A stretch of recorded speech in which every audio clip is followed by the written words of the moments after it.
Yeah. Yes, I do, actually. Knock them both out. Oh, gosh. Oh, wow. This is going to be interesting. This is going to be interesting. You guys ready? Yeah. Let's do it. Let's do it. Hey, everybody. Welcome to another episode of The Local Lens, Lawrenceville Unfiltered. My name is Louie Campbell. You, sir? Dwayne Volkman. Keith Bellinger, otherwise known as Gavin's brother. Gavin's brother. That's right. You beat me to it. You beat me to it. Yeah, okay. So, as hopefully some people have become accustomed, we're going to do a recap of the most recent city council meeting. And we're just going to go through the agenda and talk about it. And we may talk about some other things that just come to mind. So, anyway, a couple council members were absent from the meeting. Yes, they were. During the roll call, I know that it was Don Brewer and Ron Waldrop were both absent, but they did have a quorum, so continue with the meeting. There were a few people that got up to speak. I'm going to make a list here.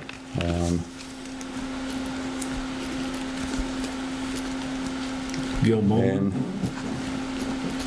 yes, Ed Burnett, he rose from his chair and spoke Yes, about he did, yeah. Some of the derelict yards in his neighborhood over in the first ward. Yeah. And grass that's not being kept, and question whether the city could enforce the nuisance ordinance for unkept lawns, because he likes to walk and he's been unable to walk his neighborhood because of the tall grass that causes a problem with. And he would have said something. He would have said something else, but he forgot. Yes, he there was something else he wanted to bring He's up. like, Happens to me all the time. Yeah. me too. So, after him, Gail Bowman got up and spoke, and wow. Great job. If y'all haven't seen the recording of that meeting, you need to go back and watch it, because Yes, she it's spoke very passionately, forcefully, and it was an act Respectfully. Respectfully, yeah. but an absolute indictment of Aaron Tipsword and our Mayor Courtney for not putting the people of Lawrenceville first. So, wonderful speech she gave. I came after her. I spoke again. I addressed some issues with the EPA documents recently from the federal government. Some of the things they revealed, and we'll get into that more in detail here in a little bit. But there were some things that we found in communication between the mayor and former city employee Liz Bootman. She had sent him a screenshot of a Facebook post that I made saying that I have some questions that I want to ask the mayor at the council meeting, and his reply was, "I'm ready for that mofo." Yes, I wrote that. Yeah, which he has the right to call me whatever he wants to call me, but just because you have the right, just because it's legal doesn't mean it's right to do. So. Not everything's helpful. This morning I said. Yeah. Yeah, not everything's helpful. Not everything's helpful. That's right. A good part of the sermon. So the other thing that I touched on about what he said, and this one really, I don't really mind being called a mofo. I've been called way worse than that. I've been married and divorced. Oh yeah, so you have been called worse. I have been called worse than that. Yeah. So. By many people. I'm sure. Yeah. So, at one point, his sister Liz Bootman, and when she was a city employee, incorrectly accused me of going to a local business, a dress shop, and telling them that if they supported the local dispensary, Herb Social, that I was going to boycott their business. Well, there's a couple things that's wrong with that, other than that it never happened. I don't know this dress shop. You don't know where it is. I'm not sure where it is. No. You don't buy your dresses there. You don't buy your dresses there. I do not buy my dresses there. But I've been pretty outspoken to people that know me. I support Herb Social being in town. It brings a lot of money into the city coffers. It does. And while may not be 100%, in support of recreational use of cannabis. I think it's the right. And the state of Illinois passed it as a law, so do we want people from here to go to a neighboring community, purchase it there, and bring it back here, which would also be legal? Or just right outside city limits. Or right outside city We limits? might as well gain something from it. Might as well gain something from it. And we do. We gain thousands of dollars a month into our city's budget, which is helpful. So, but whenever she sent that message to him saying that I had threatened to boycott this business, the mayor's response was, Louie has no money or influence. Yeah. And that was appalling because the amount of money a person has doesn't establish their value. Might establish their monetary value, but it doesn't indicate their true value. And I know you have money. I saw a dollar bill the other day you had. So. Yes. Yeah. I'm low. Actually, I won the Powerball. Yeah. It was a life-changing amount. Yeah. Before that ticket, before I scanned that ticket to find out how much I'd won, Yeah. I did not yet know that I was $4 richer. Yes. So it was life-changing. Nice. Yep. But There is humor in this. Very little, but yeah, some of our jokes are funny. Before you get into that more, now I want you to go ahead and address what your thoughts were about her saying that. When people circulate lies, it's hard enough to speak out against the truth, let alone to have to continue to go around and defend lies. There are a lot of lies out there that I would be willing to sit down and speak with anybody who'd want to talk to me that have been circulated about me throughout this last year and whatever it's been since we've taken up this cause. So I would just caution anyone who doesn't know us, take what you hear with a grain of salt, and understand that when we come forward with information, at least the three of us, it's with documented facts. right. Yeah. Absolutely. Yeah. And we have. I don't know that we've attacked anyone, the way that they've attacked us in a personal manner. No. But so anyway, like I said, it's hard enough to speak out against the facts, let alone all these lies. So, and the funny part is, I know who went into that shop and threatened to boycott them because this person was threatening to boycott other businesses that supported the existence of Herb Social. Yeah, I do. This too. person is a friend of mine. He and I disagree about this topic. And interestingly enough, we disagree and we're still able to be friends. Right. I disagree with them, and we're friends. Yes. Yeah. Yes. Yeah. Yes. And so he doesn't think you're a mofo then? he might though. Well, he hasn't voiced that. As far He as hasn't voiced it. No. All right. Actually, I'm pretty sure he doesn't think that I'm a mofo because this is an individual that if he thought so, He would not. He would voice it. He would voice it. He would tell you, right? Yes, he would. Yeah. So you never have to wonder where you stand with him. And I'm not going to name him. No. You can No. disagree on things and still be friends. Absolutely. But the funny thing was the mayor said Louie has no money or influence. I don't have vast wealth. I'm not struggling to pay my bills though, and again that doesn't set me apart or as being better or worse than anybody who has money or someone who is struggling to pay their bills.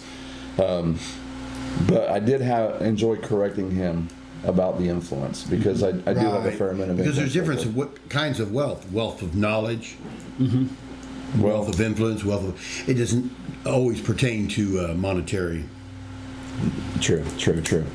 Or just wealth as a human being. Right. And right. your thoughts and your input on this community matter. I think I'm wealthy with friends. Yeah. I have some good friends. I wasn't talking about you, Keith. I know. I'm only nice to you because I'm related to you. And because I like Gavin. Okay. Go on. Next up that spoke was a guy by the name of Keith Bellinger. Yes. Gavin's brother. Yes. And I hate to compliment you where it's going to be preserved for the entire internet to see, but you did a really good job. Well, praise God. Yeah, you did. You did a wonderful job. And What I thought was interesting was that you got up. Most people get up and they speak to the council. They speak to the public through the council, and you indicated immediately that this is not for the council. This is for you, Mr. Mayor, and you spoke directly to the mayor about his lack of caring, his lack of attention to doing what is right, favoring cronyism and nepotism over doing what is right for the people. Yeah. And I hear from people every day. I sat in the sauna this morning with a guy who had heard about the issues going on in Lawrenceville. Oh, really? Yeah, he worked in a field that he previously provided services to the city of Lawrenceville. Oh, okay. And he asked me when he found out I was from Lawrenceville, if I knew who Aaron Tipsworth was. And I said, well, actually, if you would Google his name in Lawrenceville, you may find my name attached a lot because I co-host a podcast, have a news page, and have been speaking out about it. And his question to me was, why haven't they fired him yet? Mm-hmm. That question is being asked by a lot of people now. Yeah. Yeah. I've not spoken to anyone in person who, when this topic has come up, that has not said that. Not one single person. Even now, people that you think might not say that? Oh, yeah, exactly, yeah. Now, there have been some of his defenders online. Yeah. But they do that because they're, close friends of his. Mm-hmm. Not one of them that I've ever seen, correct me if I'm wrong, if maybe you guys have, where they've defended him based on, facts about his job performance in a good way. I haven't seen it. But yeah, when you see people in town, and I've had people come up to me that I don't even know, at Walmart, I know you have too, and, bring up our podcast and what's going on with the water treatment facilities. Mm-hmm. And that's a common question. Why is he still there? Why hasn't the mayor done something? Go ahead. Usually people on his side will do it by emotion. He's a good guy. He's got a family. Yeah. Or that kind of thing. We're bad guys. Leave him alone. Yeah. That kind of thing. Right. Well, that's not, take that argument elsewhere. The BTK killer,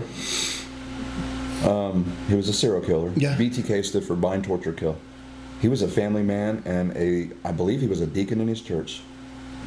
And we're not making that comparison. No, here, no, we're not making that comparison at all. He deserved accountability for his actions, right? Regardless of the fact that he worked a job that provided for his family, and So, it doesn't matter that if I have a family, and if I went out and broke the law, Breaking the law is breaking the law, no matter what you. Exactly. I'm going to have to face accountability for that. Yeah. And that's just the sad reality of it. So, anyway, minutes to the regular council meeting were approved, but I noticed they had to amend the May 8th of 2025 council meeting minutes to include that John White was installed as treasurer. And the reason was he had, I guess, tried to go to a bank to do some of his duties. Some CDs. Do some CDs, and he was informed that they really needed proof. That he was the city treasurer. Well, yeah. Not just that he was elected, but he was installed. Right? Yep. So that was approved by the council. Bills of the city, sewer, water departments were approved. There were some questions that were raised about just some of the ways the accounting was handled, and I believe that Rodney's trying to do a good job. I am there. too. Yeah. I just raise them because if I'm provided a report, I want to know that it's accurate, or I want to know that I'm reading it wrong. Maybe I'm reading it wrong. Yeah, but good point. Yeah, I mean, but it is important to be able to trust the information you're providing. Exactly. Yeah, because you cast votes that Based affect every person in the city. Yeah. Right. So let's get back to what you said a few minutes ago. You were talking about what the mayor said, where you have no money or influence, and you address the money part. Address the influence part. Over this last year, I've grown a local news channel on Facebook from a couple hundred followers to just shy of 9,000 followers now. Right. And but even if you didn't have those, that shouldn't matter. Right. But he's really wrong on that specific issue when he said that. Yeah, and we get thousands of hours of watch time on our podcast as well, and it's so far mostly well received. We get a couple thumbs downs once in a while. Not only do you have 9,000, but you would be considered an influencer. Don't believe others would. You know what I'm saying? They're saying that. I mean, you got 9,000 followers. You are literally an influencer because of that. Correct. Yeah, and or at least an informer. Yes. Yeah, right. Yeah. You know. Yeah. Yeah, and that's the followers I have there. I mean, I have my personal account, 7,000. I have a political page that has just shy of 1,000 somewhere, I think. So we're up to 17,000 now. So yeah, and some of those, of course, are repeats.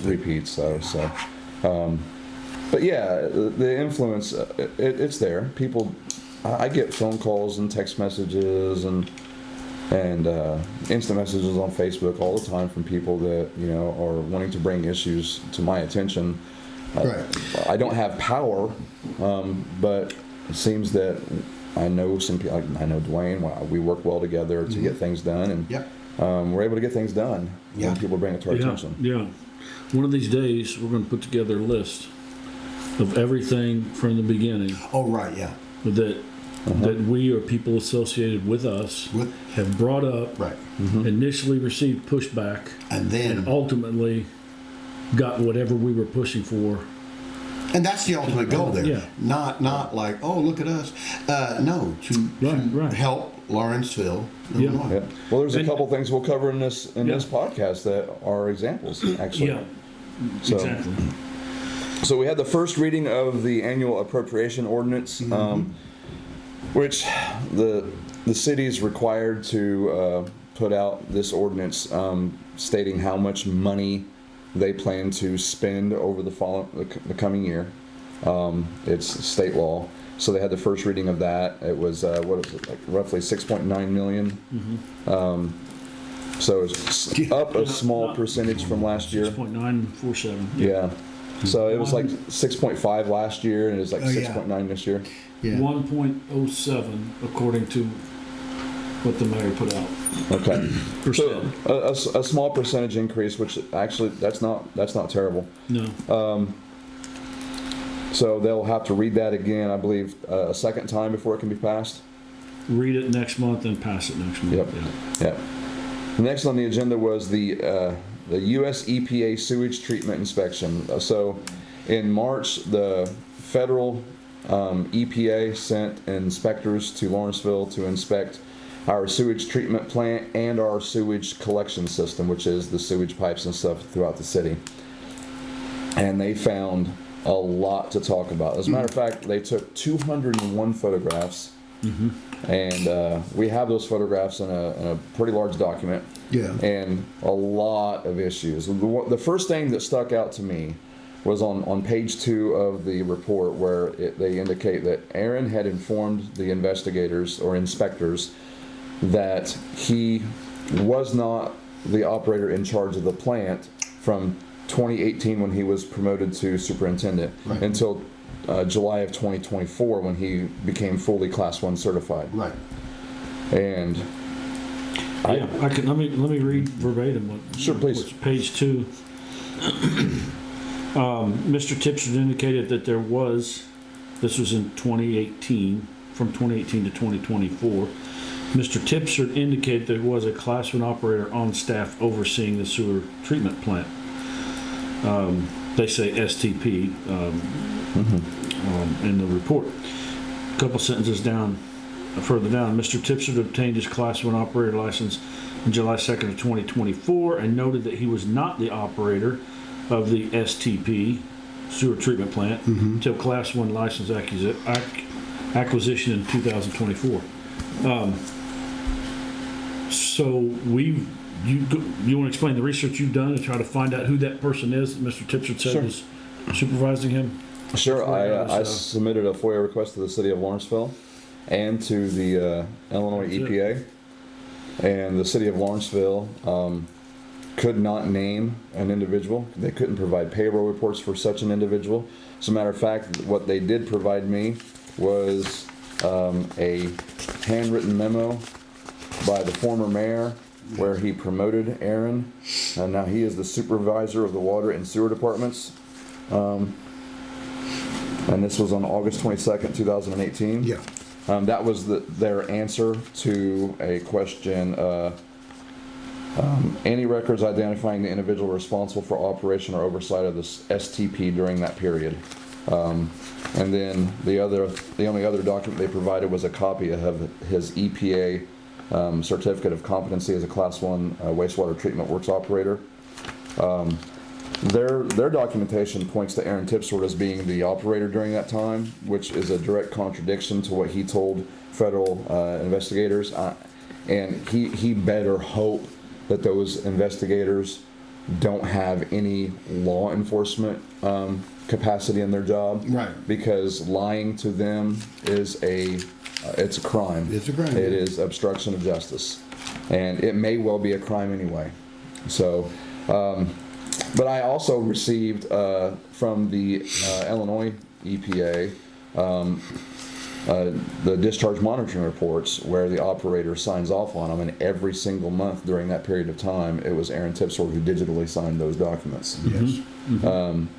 And we have a document from September of 2022 where Illinois EPA inspector identified Aaron Tipsford as the chief operator of the wastewater treatment facility. Yeah, I have that right here. Yep.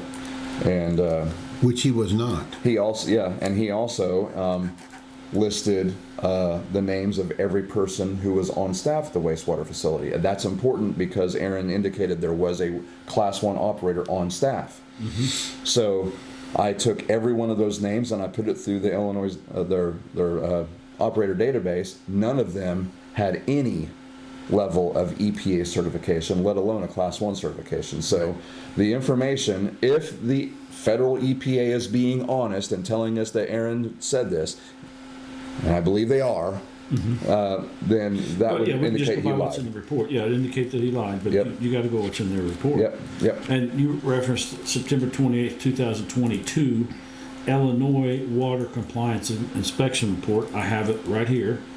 This is from the EPA, and there's a section here that says names of on-site representatives, titles, phone, and fax numbers.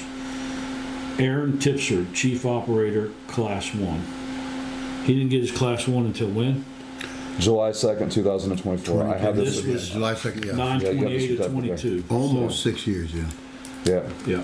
So it's interesting. I did speak to a representative of Illinois EPA, and because a lot of people in Lawrenceville have had questions about how did we get to this point? Right. Why was he allowed to mismanage the plant so well? Don't they inspect it from time to time? Don't they check? And the name that's always on these inspection reports is Bruce Roadley.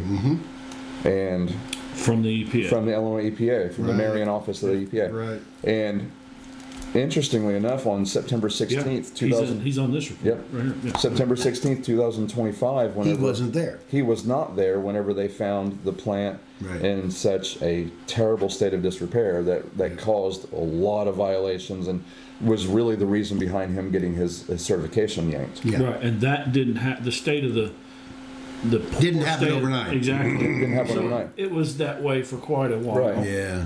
It had to have been. As we And- said before, and trees don't grow overnight. Right. Right. And someone with the EPA was allowing that to continue. It still doesn't take the responsibility off of Aaron.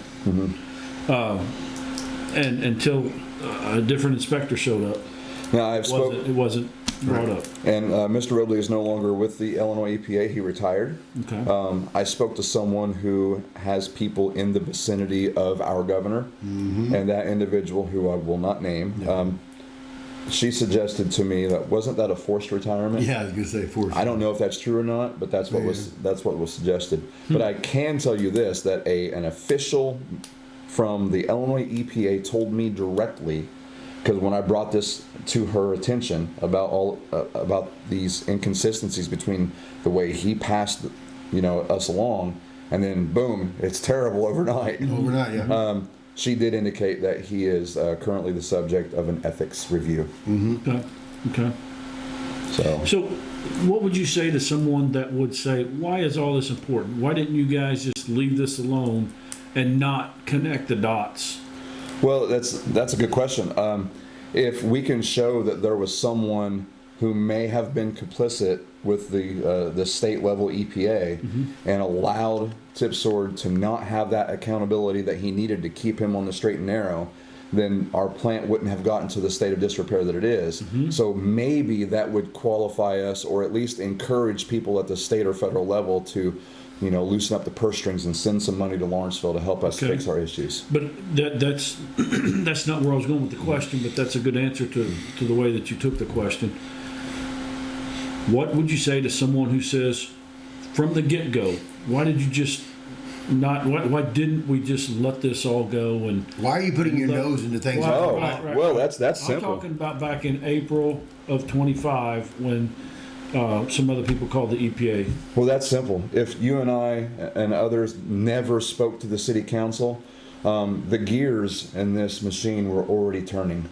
And I've been told by people who are intimately familiar with how the EPA works, once they got a hold of this investigation, they were not going to let it go.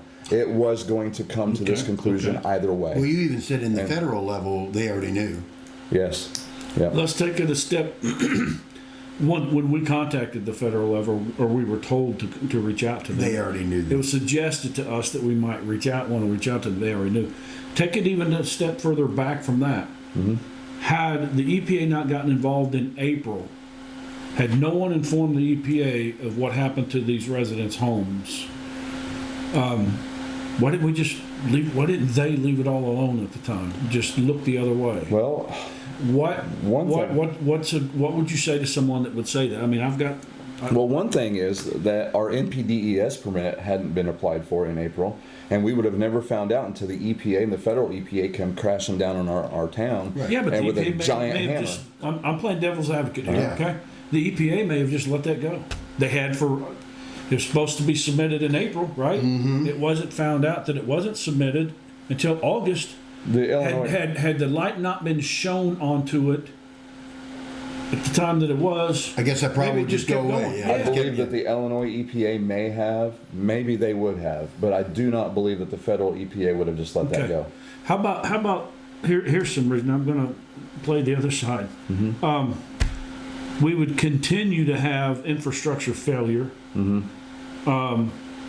We would still be dumping raw sewage into the river in several different areas of town, based on reports that the EPA inspections that they've done, not just at the plant, but even here near the cemetery, which we're nearby. People who experienced basement flooding with sewage, and in some instances nearly 3 feet of sewage in their basement, would have no recourse because they would be going to the same people who are in charge now, and had those people not been brought to task over all this now, my gosh, when one of our places would have been inundated with sewage, based on the fact that they would have gotten away with it before, they still would have been doing it. So it's important, again, we've told people this numerous times. We didn't alert the EPA to any of this, okay? Nope. But the problems were always there. They were just kind of buried under the rug, okay? But we did help to shine a light. So did many other people involved in our group. But what it's doing is it's ultimately it's going to fix some problems that would have just been getting worse. And ultimately, the person who has been at the head of all these problems, first Mr. Tipsard and the mayor, he's been in charge. He said on one television interview the buck stopped with him, didn't he? Or at a city council meeting or something like that. Something along those lines. We're going to get a new sewer plant in how many years? 5, 7? We should be processing sewage by 2029, I believe is what they said. Okay, close to. I didn't think it was going to be that quick. When we first started, it was a 5 to 7 year project. We started looking into it, and we don't want that same person in charge of a brand new plant. If he's let the current plant fall into disrepair to the extent that he has. Imagine what would happen with a brand new plant. Okay? But also this. That's why it's important. That's the point I'm making. That's why it's important to continue to focus on these issues and to bring it to people's attention. And even though the people may not have known all these things, if this was not done, if questions weren't asked, if the light wasn't put on to the problems and stuff, then all of a sudden one day they're gonna. What's going on? Why is this happening here? Why is this happening here? How long has this been happening? Oh my goodness! Why didn't somebody do something? Yeah. And that's why we are.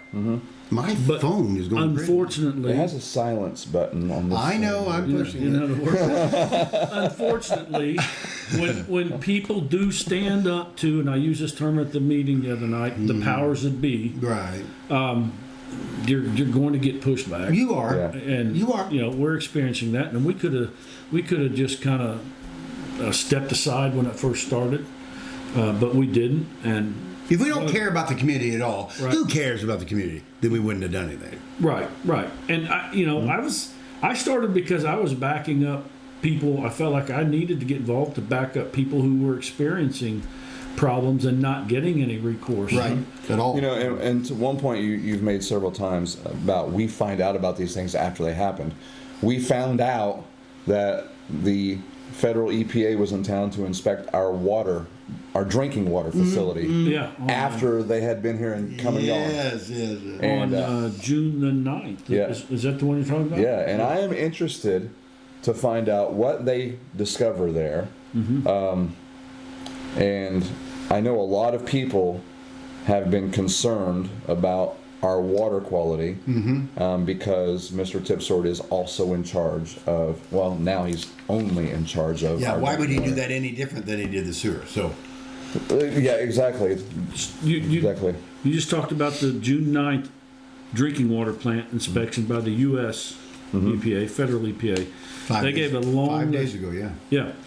And at the meeting, I just found it amazing that the mayor couldn't answer the question I'm getting ready to bring forth here.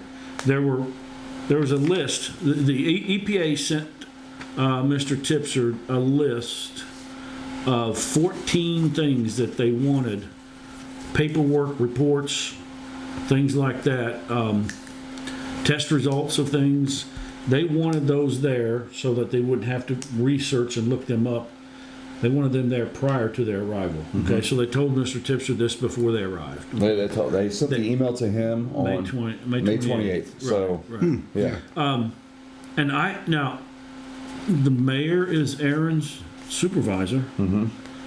When I asked the mayor if he knew if we had all these records that they were requesting, he couldn't definitively answer the question. This was after the meeting took place. He should know whether we had the paperwork that they wanted or we didn't. Don't you think so? I think so. He should know that. If he's the supervisor, If it's of it, yeah. prior to the meeting, right? If it's prior to the meeting and you're in the process of looking it up, yeah, you could say, well, I don't know yet, we're looking it up. The meeting happened 2 days prior to the city council meeting. And my question was, did we have the paperwork that they wanted? Yeah, and a full 2 weeks prior to that, they asked for the paperwork. Yeah. So, Oh, also the 32-page federal EPA report we just talked about, where they came from the dates of March 10th through the 13th. Yeah. We got this in April, early April, I believe. No, it might have been late April. We got it in April. it was in May. Was it May that was we May. received the report? Yeah, I'm sure it was in May. Early May, then? You were going to look Yeah, that up, yeah. and we didn't get a chance to do it. Okay, so they got it in early May. I asked the mayor if this was online. He didn't know. He said he's going to put it online, but why wasn't it online already?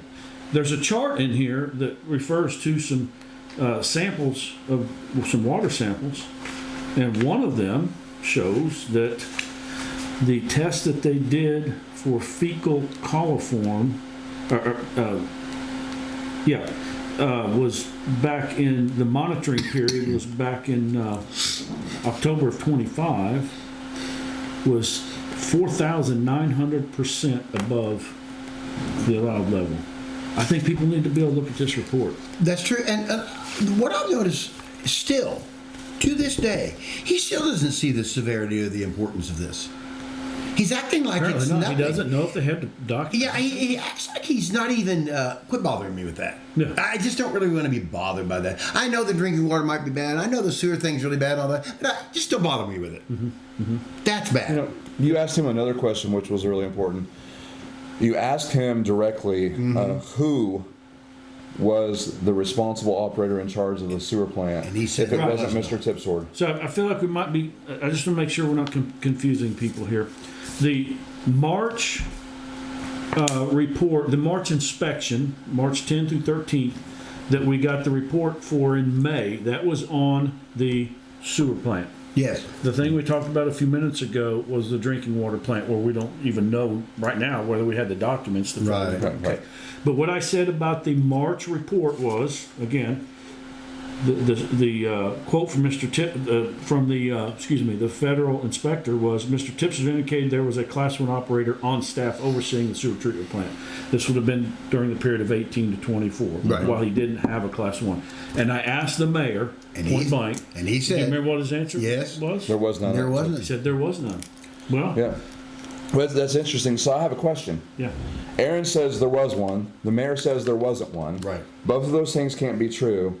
Who is lying? One of them has to be. Yeah. Well, one has. Yeah. Yeah. And it's also important to note that on a television interview on WTHI, Yes. the mayor indicated that he knew Aaron was working toward his certification, Yeah. But but he didn't realize how serious the situation was, that he didn't yet have it. Yeah. until he was informed. Until he was informed, Something yeah. along those lines. You can go back and look at that on Yeah. WTH. And I believe, again, this is just based on my recollection, but I believe in a prior interview that he had stated, or either in an interview or a council meeting, he had stated that I believe he was certified when he was asked about it. So which one was it? I believe he was certified, or I knew he was working towards certification. Both of those things together. Well, Some in of my, those are in true. my opinion, I believe the mayor when he said no, he was not from 18 to 24. This late in the Well, game. no, he was saying that there was not a. there was not one supervisor. Right, right. Yeah. I believe that, but this late in the game, I mean. But you know, that's the first time that's been directly addressed, that one question. Yes. And this all started back in April of 25. I've asked a question at the council meetings: Who was the supervisor? Whenever during the time that he was an operator in training, I asked that because there was a 2-year lapse where he did not have an actual certification. He had a Class 1 operator in training certification. Right. Well, when you asked it, what was the answer? I don't know. Oh. That's a mystery. Oh, that was the answer. Okay. That's a mystery. Yeah. That's a mystery. Yeah. That was many months ago. Yes, it was. I'll be honest, I'd forgotten that. Yeah. Good thing that you're recording these city council meetings because this stuff is going to come Sorry, back. I don't recall. This is going to come back and bite some people. Yeah. You know, that's the interesting thing about, having all this stuff on video. You know, that's also. I remember. I can't remember the first time I've heard this, but if you tell the truth, you don't have to have a good memory. That's exactly right. Yeah. Yes. You don't have to remember all the little lies. What you did I told. say before? I can't. Yeah. Just tell the truth. So we'll move on to the next. The Street and Alley Department request for a mower. The council approved purchasing a what was it, a 72-inch mower for them. But I thought they said 20-some thousand, but it wasn't. It was 16,000. It was discounted to $16,000. That's very, in my opinion, a very good price. Yes, that's a significant discount. For that big of a mower, that's a good price. Yeah, and from the sticker price to that. Yeah. So next up was summer work. Got a lot of part-time employees that have been hired, and the mayor says that they seem to be doing well, learning their roles. Some of them are repeats. They've been hired previously for the city, so they kind of went right into it. They knew what was going on, so that's good. But some of these young people may find that they find a line of work that they want to do. Maybe we have a future utility superintendent. Yeah, you never know, right? From these summer workers, Right. Or the next. I mean, our streets and alley superintendent, he's near retirement age. Maybe we're finding someone who in many years from now could be in that role. Yeah. So I think it's good that they hire young people during the summer. So some street and alley paving. They had discussed some areas of town that are going to be paved and such. You had a somewhat of a victory, and I see you're actually holding a picture of it right there. There was a sidewalk in front of a resident's house where a little boy had gotten hurt. We had talked about it on a previous podcast, and the city has finally gotten around to working on that. Do you know if it's been completed or not? I have not seen it. I was told that it was completed a couple of days before the city council meeting. Now, mind you, I brought this up to the mayor in March, I believe. Yeah. So, at least it's been fixed. Yes, right. I had to go by and check it out. But, I mean, this was a pretty serious piece of sidewalk missing, not just one hole. There's a section, the width of the sidewalk here in this picture I'm looking at, the width of the sidewalk and about a foot. Is that across from the midpoint? No. This is catty corner diagonal from Mach 1. Got it. Yes. Okay, I know where it is. It's where a resident there. Yeah, with that I have house. to thank the resident for bringing this to our attention. Matter of fact, Louis, this resident said he had been bringing it to City Hall's attention since 2022. For 4 years. Yeah. So, little boy was riding his bike. This resident comes home and he sees the video on his home camera. Yeah. And the boy's front tire came off, it totally detached from his bike. He flipped over, and I was told that his mom took him to the hospital for some probably minor injuries. That's as far as I heard. Thank God, minor injuries. Right there next to 15th Street. Yeah, what if he rolled out into 15th Street? Right in front of a car. That could have been tragic. Yep. So, so next up was ward boundaries. Interesting. That was, wasn't it? So Ed Brumley brought this up at a previous meeting, and about the disparity between the amount of people in each ward, and it was proposed that they change the boundaries of the wards to more equalize the representation. Yeah. And I know initially they compiled some numbers based upon registered voters in each ward, but as for the handout we have from the Illinois Municipal League, it's supposed to be done based on population, not registered voters. Right. I didn't go back and look at that section of the meeting, but did the mayor disagree with that? Did he say something about it should be voters? I don't recall that. I don't think he said that, no. Okay. Then I could be wrong in that record. We did have a discussion of whether it should be voters or population. Now, maybe he was saying that the numbers here represented voters, but my point was you can't, why come up with a number of voters if you don't intend to use that? Now, I know the mayor didn't come up with this sheet. I believe Mr. Brumley did. He was just using that for informational purposes. But no one thought to ask, well, what about the population? The mayor put this on the agenda. I didn't put it on the agenda. I take that back. I'm not sure who put it on the agenda. I have to say that. I'm not sure who did. But if you're going to do that, be prepared to talk about the way it should work, which is population, not voters. Right, but the wars, was this over 100 years ago when this was made? That's what, because I heard that. That's what Mr. Brumley stated. That's what he said. So over 100 years ago. So that things have changed in 100 years. Yeah. Population is just obviously starts out the city's center and it just grows out. You're right. Yeah. So and I didn't disagree with him. No. And he even said that this isn't something that he would like to see done right away.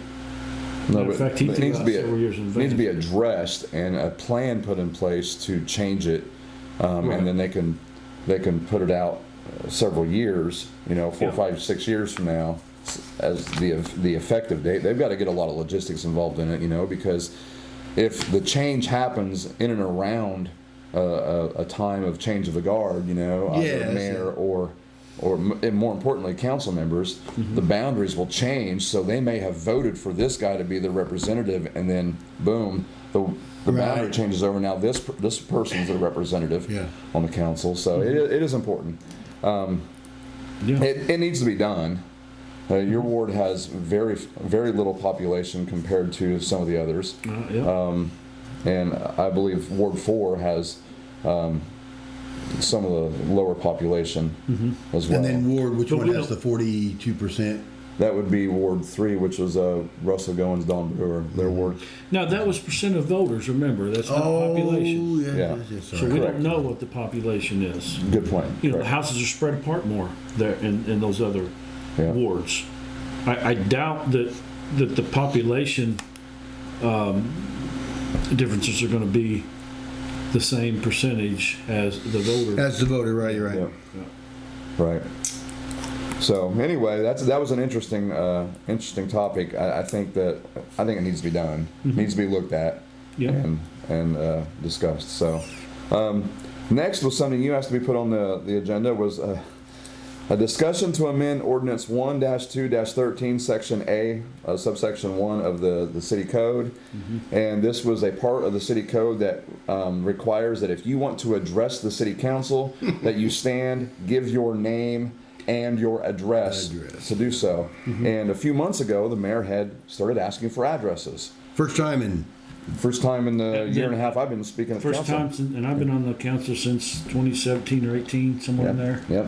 And no one's ever asked that before. Yeah. So we did some research after the first time he did it because it was my understanding when he did it that whoa, this is a violation of a person's First and Fourth Amendment because you have a right to petition your government for a redress of grievances. You have a right to speak. Right. And any obstacle put in the way of that right is an infringement of that right. This would be an obstacle. So, and it could be. Yeah. I mean, some people would think, what's the obstacle? I'll read the opinion here in a minute. Okay. But yeah, you're right. Well, it's very simple. Here's a very valid reason for it, okay? We have Mary Smith, I'm making the name up, Mary Smith, who escaped a violent domestic situation, and she happens to moves to Lawrenceville, and she wants to get up and speak about the feral cats in her neighborhood, and she has to give her address. Now her ex-husband knows where she lives because we broadcast these meetings. So there are different situations. You're right. Yeah, that's a good point there. Yeah, and the Fourth Amendment guarantees that we are secure in our information, our documents, and our person. And those rules are not just for little old Lawrenceville. They're for New York City. Most people know, most people know where one another, or they can find out where one another lives. Yeah. But we need to do this the right way. Right. That the example you gave would be even more important if that Mary Smith was in a larger population where not many people at all knew where she lived. Right? So, yeah, it's not just because people who might be out there watching this thinking, well, everybody knows where everybody lives. That's not the point. Do it right. Yeah, but the Attorney General in 2014, Lisa Madigan, issued an opinion, a binding opinion about this, that indicated that it was a violation of the Illinois Open Meetings Act.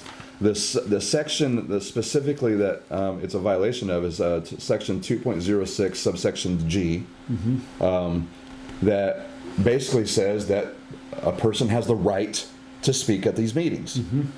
So, but I believe it's again a violation of the First Amendment, it can have an effect of chilling participation. Well, that's what the opinion says. Yeah. That's kind of the point here, is it not? To deter people from to speak. Oh, you mean I got to get my name and my address? He's never asked it before that we know of, and all of a sudden he did it, and then the next meeting did not, and then this last meeting did it again. Yeah. Right. So why didn't we address it at the one in between? He did 3 meetings ago, right? Then he didn't the meeting after that. No, he did not. We've got a lot on our plate. We do other things. We have our own lives. You guys have jobs. I happen to be retired, so I don't know. Yeah, well. Yeah, but I have other things I'm doing too. We didn't get around to looking at. We thought since he didn't ask it the next month that Right. we could address this later. Well, later was this past meeting Yeah. when I asked to have it. I had no idea he was going to ask again. No idea at all. No, But I wonder you why he actually- did again. You actually had it put on the agenda so we could amend the ordinance to be in That's what line I'm with saying, the yeah. actual law. Yeah. So he did 3 months ago. During that 3-month period, we were doing research. 2 months ago, he didn't ask, so we didn't think it was a high priority. But we still wanted to get get it changed to where he wouldn't be asking this again. We did the research, found it in the. You helped find it in the ordinance, and I had it put on the agenda so that we could change the ordinance. And he asks now. I got to wonder, did he ask because I put it on the agenda? I don't know. Who knows? We don't But did know. you notice when he asked, and the person said, "Well, I don't know," and he was going to say, you could tell he was going to say, "Then you can't speak." Yeah, but someone in the audience. Yeah, said it's just rural. Yeah, it's a Yeah. rural address. It's just a rural Yeah. address. Yeah. Which, Yeah. by the way, I then engaged in a side conversation with another council member Yeah. whom I do like and I respect him. Uh-huh. But he made the comment. But I don't know if it's audible on the tape or not. I believe but it is. Yeah. If you're not from the city, he doesn't don't need to be believe. speaking, yeah. Yeah. Well, he doesn't believe that. He didn't say he doesn't need to be speaking, but he did say. I don't believe that it's we- their concern. Yeah. Why? we shouldn't Why have would they listen want to it. be? Yeah. Yeah. And then I respectfully said, "Look, I'm not going to debate your thoughts on this, but the law is you're wrong.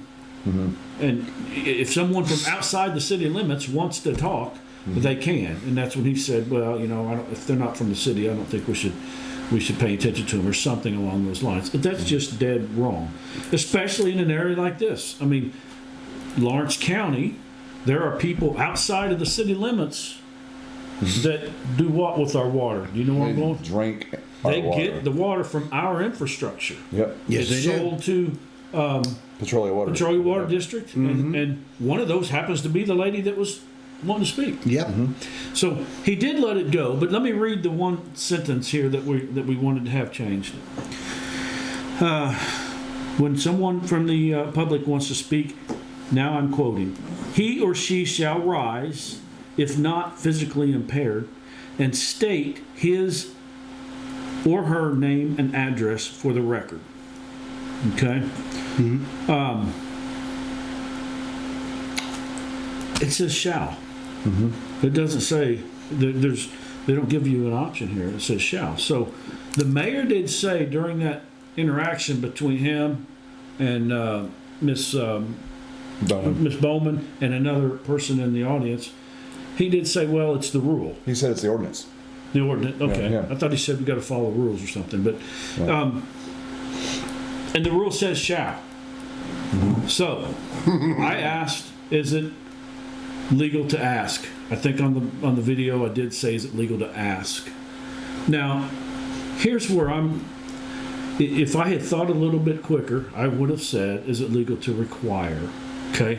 But, I try not to get into these back and forths with people where they want to debate something based on the little fine words that Right. fine tune the conversation to. Did you ask? It's kind of like what's the meaning of is, right? Yes. With is, Mr. is. Clinton, what is yeah. Yeah. You know what I meant. I meant, is it legal to have them give their address? Well, the attorney spoke up and said, yes, it's legal.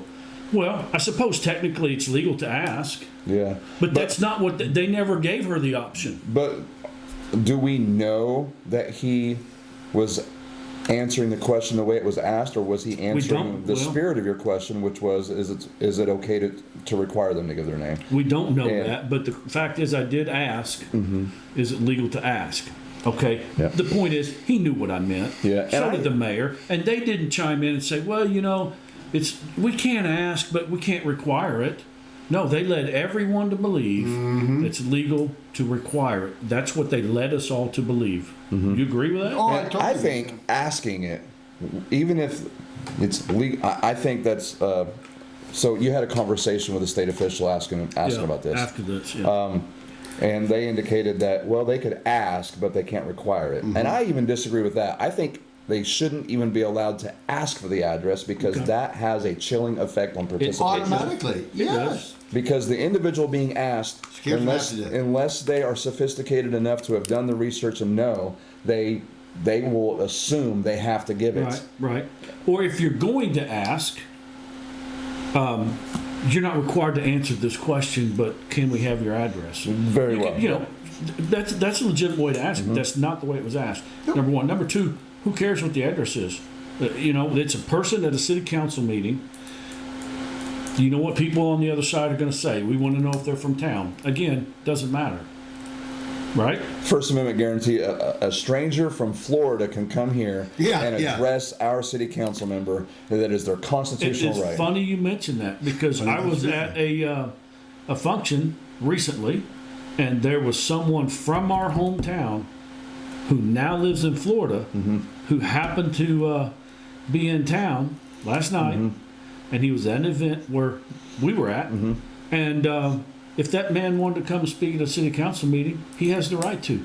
And he would have even the additional interest in doing so because he used to live here in Lawrenceville. I think he graduated high school. But if you've never been to Lawrenceville, exactly, you have the right. You have the constitutional right to address that council. Exactly. Yes. So if that man wanted to come as a former resident and say, hey, I've been watching all this stuff and I'm appalled by what's going on.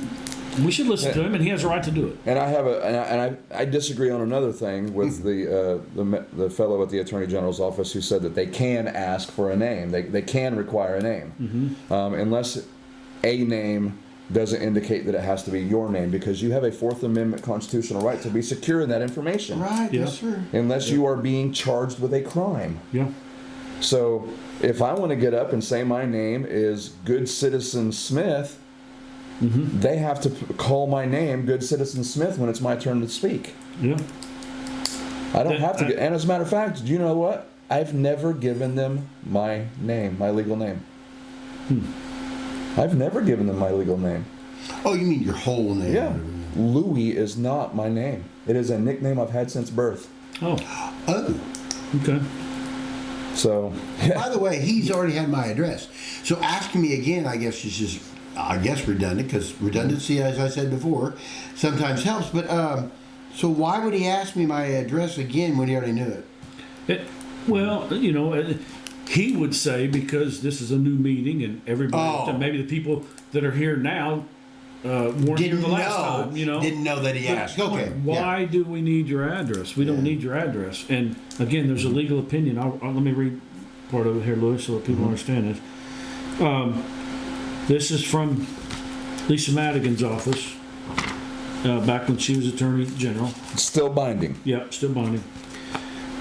Says, therefore, it is the opinion of the Attorney General that in this case, the Lamont Village Board violated the Open Meetings Act when it tried to require Miss Hughes to state her home address for the record prior to addressing the board. In accordance with these findings of fact and conclusions of law, the board is directed to take appropriate action to comply with this opinion by conducting its future meetings in full compliance with the Open Meetings Act. And this opinion shall be considered a final decision of an administrative agency for the purposes of, and then it cites applicable law. I read that at the meeting, I believe, a good part of that. And I wanted to have this changed, this part of our ordinance changed. Well, I wasn't successful. The mayor's going to assign it to a committee. That's great. And it's going to be great when they come back and they have to say, you know what, yeah, we should probably change this. We're going to add that to the list. And this would never have come, I'll be honest, this would never have come up had they not pushed it. They started this 3 months ago. Out of the blue. And you can infer why they did it. Yeah, because they got sick and tired of all these people getting up there and talking. They're thinking if we get 3 of them don't want to stand up by asking this, that's great. Then we win. The other side that's opposing us. That's why they asked to try to get the numbers down. Oh yeah. Yep. And it almost worked because there were citizens that came to me after the first month that they did it and said, hey, I don't really want to give my address. What do I do? That's why we got involved. What? So it wasn't to pick a fight. And it was to correct a wrong. And that is exactly why the Attorney General issued the opinion Yeah. that it can have, and they use the phrase, it can have a chilling effect on That's participation. that's a several page. You're right. That's exactly what it did, because these people, like, when they found out they were going to ask for addresses that month, you and I were the only ones that spoke. Yep. So we gave our addresses, but other people were like, "Whoa, maybe I don't want to participate in these meetings now." Yep. They were worried about it. Yep. And whenever I spoke to that state official the day after the meeting was on Thursday, I spoke to that state official on Friday, they cited that opinion. Yeah. I thought I that said, was yeah, great. that's the opinion we use. So, anyway, Yep. got to fix something else that is silly that we even have to address. That's this. true. Next And is- it could have been fixed Thursday night. It could have been. fixed. Yeah. It could have been. Let Volkman make the motion, but if I'd have made it, it wouldn't have gotten it seconded. I know, but I know. Yeah. I'll let them fix it. Timesheets and accounting, electronic payroll discussion is next up. And That was a good one. last month at the meeting, you put a motion forward that the finance committee would investigate and bring forth to the council actual options for timekeeping, like actual time clocks or apps or some electronic timekeeping Yeah, give us methods. some options. Yeah. And you specified not to come forward with, we don't think we should do it, but actual options for the council to vote on. Well, apparently that committee did not have a quorum at their monthly meeting, so they did not host a meeting. So there were no movement on that. And I know that you asked the mayor more than once at this meeting, when is it going to happen? I don't know. Yeah, they're just, again, I'm not real good at debating when someone wants to, doesn't want to consider the intent of what's being discussed. Right. They want to get wrapped up in the exact words. Right. I should have made the motion last month to have it done in a certain time period. Because now what they're doing is they're just going to drag it out as long as they can. Yeah, of course. And let me give you some of the examples of what we're trying to get fixed here. First of all, we passed, and there was a council member who was happy to remind me that a vote to require electronic timekeeping was voted down last year. I think I was the only one that voted for it. There might have been I think Jim Dunn voted for it. Jim Dunn voted for it as well, so give him credit there. But it was voted down, and this person was, gleefully, in my opinion, reminded me of that, and that's fine. But there was a motion that was passed where employees would at least be required to put their in and out time. They're not still doing that, at least some aren't. Aaron Tipser specifically, every Saturday and every Sunday he gets 5 hours of overtime. I don't know where he finds the time to do that. That's another discussion for another day, but there's no in and out time. And then the in and out times that he uses on the other dates, they don't add up. For example, here's one day where from the time in to the time out is he recorded 10 hours of pay that was due him, but if you do the math, he only listed 9 hours between the time in and time out. Here's another one. He listed between time in and time out 9.16 hours, but he put down that he got paid for 12 hours. Now, maybe there's other stuff going on, like he got called out to an alarm or something. I don't know. It doesn't say that here on the timesheet. And even if it did, you should still put the time in and out. So there's that. There's again, they're using two different kinds of time cards. Several instances where here's a time card where a person got paid 9 hours and 8 hours for the week. It's for a total of 17 hours. Well, when were they there during the 9 hours? When were they there during the 8 hours? Right. Well, Just John accountability. White, John White wants said this done. something very interesting, because he said he was checking the communities around, and you had said maybe go beyond that, but those communities really haven't changed. They're kind of doing what Lawrenceville did, and he said they're having problems. Exactly. I mean, a lot of problems. But he also said the 80-hour work, 2 week, for 2 weeks, We're 30% on average above that. 30% You above. get your regular 2-week pay, and for every department, according to his numbers, what he Yes. said, this is what you're saying, right? Right, yeah. You get they get their regular 80 hours of pay, then you multiply that times 30%, and that's how much each department is getting in overtime. Yes. The overtime is And he's also control. stating, like, let's just say you're mowing, whatever. Okay, and you just lose track of time, and all of a sudden you've worked 10 hours. A supervisor should be trained, hey, 8 hours, go home. Yeah. Now, we're not talking about exceptions, a leak. We're not talking about any of that. Yeah. We're talking about normal, yeah. but a lot of the not normal. Yep. They're Well, not going home at 8 hours. If you recall, I asked the mayor if he was tracking and authorizing the overtime of his 4 department heads. And do you recall what he said? Were you there at the meeting? I Were don't you? recall. I don't recall what he said. I was there. He but said, I said, do you know when your department heads work overtime? He says, sometimes I do, sometimes I I remember don't. that, yeah. Oh, Yeah. yes. And he wasn't There was- signing their time cards. No, he was And not. the thing that we got, the motion I got passed many months ago, where they had to sign in and out, at least put in and out time. That motion also was for the mayor to sign, for supervisors to sign time cards. We found one a few weeks ago where the mayor didn't sign it. Yep. And if he's signing it, he's signing time cards that the math don't work out. This is something that I think the people will really take interest in. So, as of May 1st, the city has contracted with EJ Water Services to manage our sewer plant. Managing that sewer plant was roughly half of Aaron Tipsword's job duties. Right, yeah. He managed the sewer plant, managed the water plant, and was over the utilities. Okay, so a good chunk of his job responsibilities gone away. Right.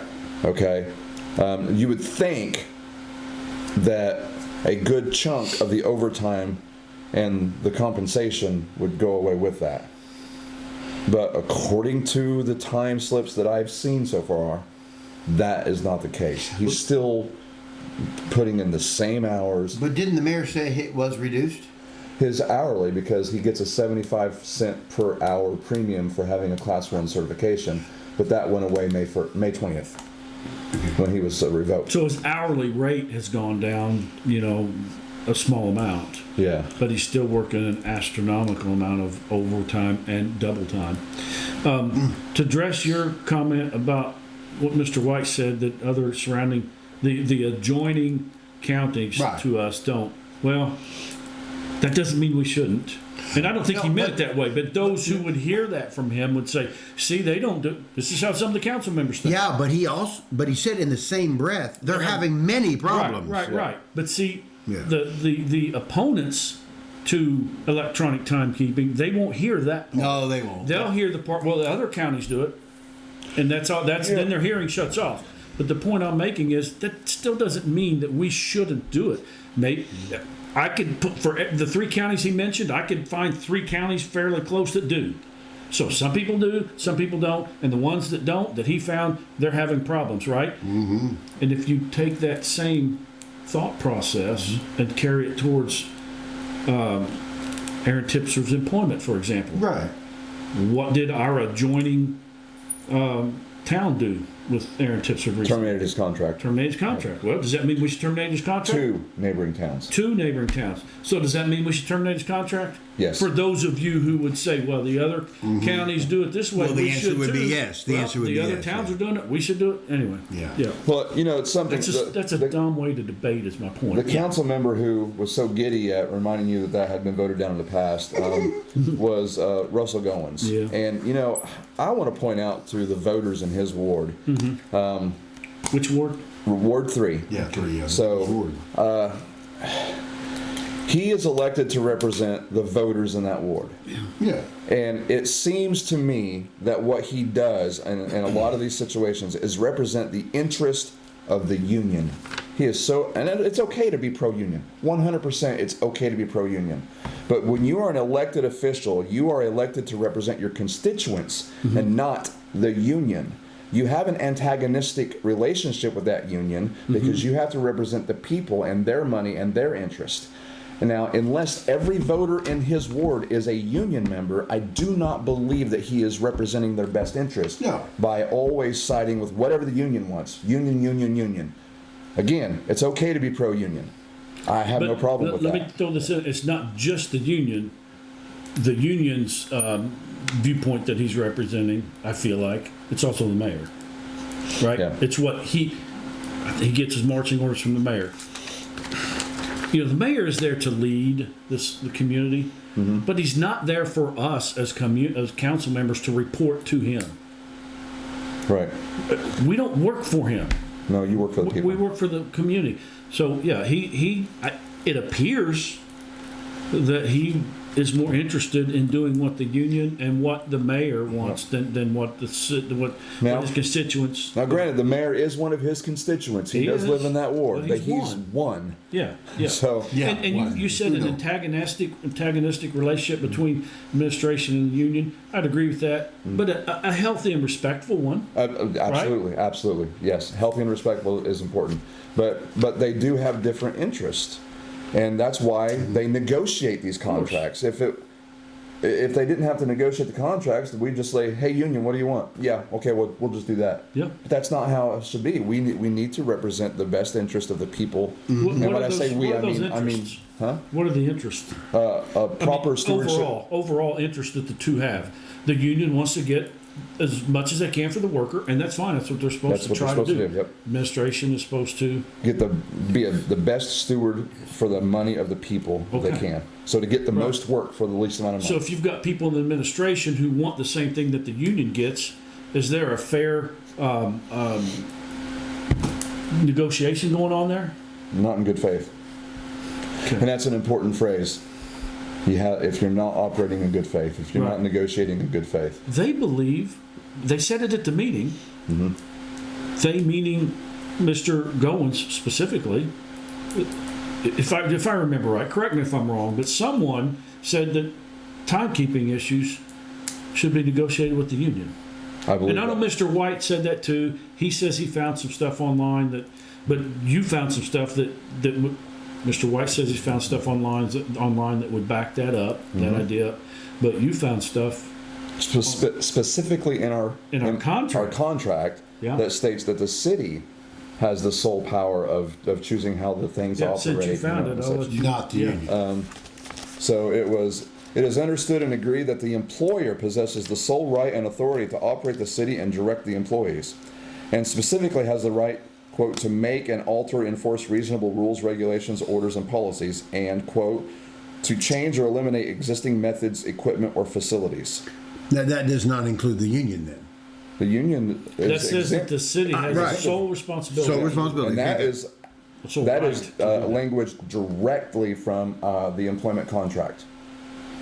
It isn't even logical to me that you would go to your employer as a business, for example, Right. and say, "Hey," or your employee, "How would you like me to keep your time, Keith?" Yeah, I remember you How would said you that want to do yesterday. that? I mean, at the Can meeting. you tell me how you want it done, and I'll tell you if that's acceptable. Well, I know they watch this, right. so I'm going to encourage the You're mayor. giving me too much power. No, you know what I mean. You're Yes. giving the Yeah, exactly. But I know these people watch this podcast Yeah. because in their text messages they try to make fun of us. Yeah, yeah. So, Mr. Goins, Mr. Mayor, Article 5 of our employment contract. Read it, understand it. If you have questions, ask the appropriate people. That wouldn't be the union. Ask the people who actually represent the city. yes. And And yes. why don't you stop agree. having, since you're addressing them right now, why don't you stop having an adversarial relationship with us and Yeah. work with us? We will not always be right. No. There are things that we're going to come up with and suggest need to be changed that we're wrong about. well, speak for yourself. I'm pretty well. I knew you were going to say that. I knew you. How were about gonna you, say Keith? that. Well, yeah. Yeah, okay. But my guys, can't we deal with everything on a more friendly basis and take what one another has to say, respectfully? Well, but they're And going actually hear out. Well, even Mr. Goins, he doesn't like you, but Yeah. it's always going to be about you, not about this might actually help the community. This might be right. Yeah. It might be helpful. No, I don't really care about that right now. Dwayne's speaking, so no. I really wish they could get past that. I know. But for two reasons. First of all, it would help the community. And second of all, I'm tired of having to do all the research and prove to them where they're... Because they're not going to do the research. I wonder. Just like all the EPA stuff, we have connected the dots. And we've even done that. Now, I'm sure the EPA would have figured it out. But have you had any EPA representatives tell you that, hey, we're grateful for the information? Yes. Yeah, okay. State and federal level. Yeah. Yep. So We're doing the same thing. It's with funny. these I wonder ordinances. if I'm at Walmart and I see Mr. Goins Right. and I see him drop a large quantity of cash on the floor. I was like, hey, Russ, you dropped that money. Is he going to look at the money, look at me, give me a look of disgust, like, I don't care what you have to say, and walk away from it? Or he's going to pick up the money and say thank you. That's a great analogy. He's going to consider the content of the message. Yes. That's a great And analogy. not who Very gave it good to him. analogy. Very good. Did you come up with that on the fly? Absolutely. Oh, my. A very smart guy. I'm not just incredibly good looking. Yeah, I've heard that you are very smart. Well, you've probably heard it from me. So next up on our agenda, we have not drank a drop. No. Okay. No, just water. We're just having fun. Well, I've had some energy drink. Well, so. okay. Consider a monetary donation to Destiny Rescue to fight child trafficking. So over the weekend, actually it was just yesterday, there was a concert in town with a gentleman we had on our last podcast, John Couch of Simply Jesus, and also One Cause. Yeah. I almost said One Direction, but that's a different band. It looks like that. So One Cause, and One Cause operates a nonprofit called One Cause Mission, and they raise money for an organization called Destiny Rescue. Yeah, Destiny Rescue. Destiny Rescue is really active in fighting child trafficking and sex trafficking. And they have been responsible, directly or indirectly, for saving a lot of children. Last year, it was 5,700 children last year. Yes, just last year, yeah. At an average cost of $1,500 per child. That's it's short of $9 million, but it's several $1 million to do that. So they had a concert to raise money for this, and also to encourage the community to come out and have an encounter with Jesus. And I think that's a good thing. It was well done. It was very good. Our group actually contributed money. I say our group, I'm pointing at Dwayne, but you're a part of the group as well. Yeah. The group that meets weekly and with us. The super secret meetings of the Super Secret Meeting Society. Yeah. I love that name. I was going to say that, but somebody said something about redundancy a while ago. Redundancy is good if it gets something done. Yes, if it gets something done. Yeah. But we were able to give away a little over a couple dozen tickets to members of the community. Almost 30 tickets to the community. People who wanted to attend the concert but were unable to afford. And the money went to a great cause. Yes, so it did. It was awesome. So that was our group, but the council voted to donate $500 to Destiny Rescue, and I want to applaud the members of the council. I specifically, and you don't fall out of your chair when I say that. I know you're going to say. So I want to thank Teresa Green, Jim Dunn, I believe voted for it. Of course, myself, and you want to say it? No, go ahead and say it. Victor Fritz. Yes, Victor Fritz. Yes, thank you, Victor, and thank you the rest of you all for voting for them. Yeah. And for people that might believe that the council's not there to give money to causes. Yes, yeah. Some believe that. I can actually go along with that argument. I mean, I can respect that, I should say. But we have done it. It's been a practice in the past that we do it. And some of these people are local. Mr. Couch and his wife, who sung at the concert, right? Oh, yeah. They live in town, so this isn't just a national organization. It was an amazing concert. They're connected to the national organization, which is what's the Destiny Rescue. And even if they weren't, even if it just went to this national thing, these are kids. Yeah. 300,000 kids a year from this country disappear into child trafficking. That is devastating. Yeah, it's very a devastating number to think about. If you don't lose sleep thinking about that number, then grow a heart. Or conscience. Yeah, but I think it was a good thing to donate to it. I do want to address that we had 2 no votes, and we had a discussion with one of the individuals. Bob Hedge voted no because his conservative values Right, and I can respect that. are in line with what you said, that they don't believe that it's proper to use the people's money to support that. Yeah. And I don't have a problem with that. But I did notice whenever Russell Goins voted no, he had that giddiness about him again. Oh, yeah. No. Yeah. And I don't know. I hope people watch the meeting and see that. A no vote. See, isn't it? It's interesting how a no vote from Russell, we can point out. The reason he did it is what I think is the wrong reason, because he doesn't like me. Mm-hmm. Okay? Right. Did you get a no vote from Mr. Hedge? Yeah. I can respect that no vote.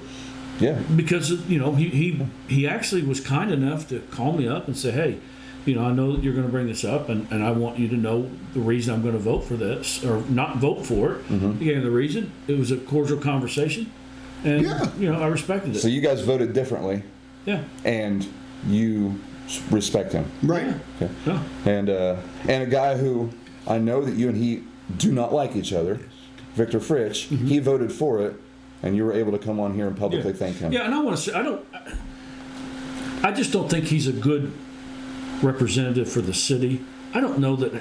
I guess if I'm being honest, I could say I don't like him because of the way he's handled his business with the city. But he hates me, and that's fine. But he's made it clear, he's actually stated in the past that he votes the way that he does based on his feelings towards me. But he did a good job on this one, because when the money hit the floor, it was the money that he was concerned and the about. analogy Right, he was concerned about these children. So maybe he's kind of thinking a little bit differently. So I want to thank him. For Yes, very good. vote. Yeah, I was very pleased. Yeah. Absolutely. So on old business, side-by-side discussion of possible ordinance adoption. The council did vote in a split vote where the mayor had to cast a tie-breaking vote to allow side-by-sides. Now, we were talking earlier about we were going to create a list of things. Last year during the election season, you and I and the former mayoral candidate Ryan Curtis and Kelly Lewis, when she was running for city council, all supported the adoption of a golf cart ordinance with side-by-sides. Right. Yeah. We got a lot of pushback on it. Ultimately, golf carts were legalized in town, but not side-by-sides. Right. And then, but even golf carts, it was a tough sell to the other council members. They matter of fact, the mayor told me years ago when I brought it up. I brought it up probably 4 years ago now. And he said, "You'll never get golf carts when I'm mayor." That was in a private conversation he and I had, and I would see him every now and then around the city hall. Months would go by, and I'd say, "I'm gonna get those golf carts." And maybe we weren't even talking about golf carts, but I would just say, kind of as a joke. And lo and behold, we have golf carts now, but it was very tough to get that through. And at the time that they passed the golf cart ordinance, I think you were videoing them back then. No, I wasn't videoing You were not? them, no. Okay. Then I want to make this clear. I said that I think we should have side-by-sides. And none of the other council members, other than Kelly Lewis, would agree that we should have side-by-sides. They just wanted to have golf carts. It's interesting that we had one council member that did not support the golf cart ordinance, and he said, we're no to golf carts because they're too slow moving. Right. But he said no to side-by-sides because they go too fast. Yeah. Make up your mind. Got to be something in between. Yeah. Yeah. It's not cars, because cars go faster than side-by-sides. Yeah. Well, maybe there isn't anything in between. Well, how about those bikes, those electric bikes? Yeah. There you go. Well, that's a problem, isn't it? During that debate, just to show people how ludicrous some of these objections are when from people sometimes. One of the objections was, well, what if someone hits a pothole and it damages their golf cart? That the city just doesn't want to assume that liability. A car? And I said, well, even what about this? I said, what if a motorcycle hits a pothole? That's more dangerous hitting a pothole than a golf cart. Yes. They had no, they just blow me off. Yeah, that's Come on, so anyway, the mayor supporting this now side by sides. I wonder why. Do you have any thoughts on that? I mean, do you think you might know why, but do you not want to say? Maybe a big supporter of his is wants him. I don't know. Could be. Yeah. Apparently so. And yeah, matter of fact, I was going to ask them at the meeting. I wrote this down. I didn't do it then. I figured I'd do it now. Let's see here. It said, here are some notes I wrote down. Who requested them? Because the mayor brought it up last month or month before? Last month. Because a citizen or citizens, Yes. right? Yes. Yes. What changed from when I requested this last year on behalf of many citizens? I didn't come to them asking for side by sides because I wanted it by myself. As a matter of fact, if the majority of the citizens I talked to, and when I was campaigning both for Ryan and for myself initially, then I backed out of the mayor race and I was campaigning for Ryan. A full 80% of the people I talked to wanted golf carts and side by sides. Okay, but if 80% of them said no, we don't want golf carts and side by sides, you know what vote I would have made? A no vote. A no vote, because we're there to represent what people want, right? Yeah. But so a lot of people wanted them. It came from you. That's a no-no. And then all of a sudden here, one or two or whatever that's supporting him, whatever. I guarantee you he didn't talk to the couple of hundred people that I talked to. No. So anyway, I was going to say that, and I was going to. I'm happy to see that those who were opposed to this finally came around. Should have been done a year ago. Decisions here seem to be made based on who makes the request, and it shouldn't be that way. So my question would be, I wish I would know who some of those people are, so that I could funnel my requests through them, and they wouldn't know it's coming from me. Yeah. You know, one thing I want to bring up. Or maybe I should use reverse psychology and say I don't want something, and then.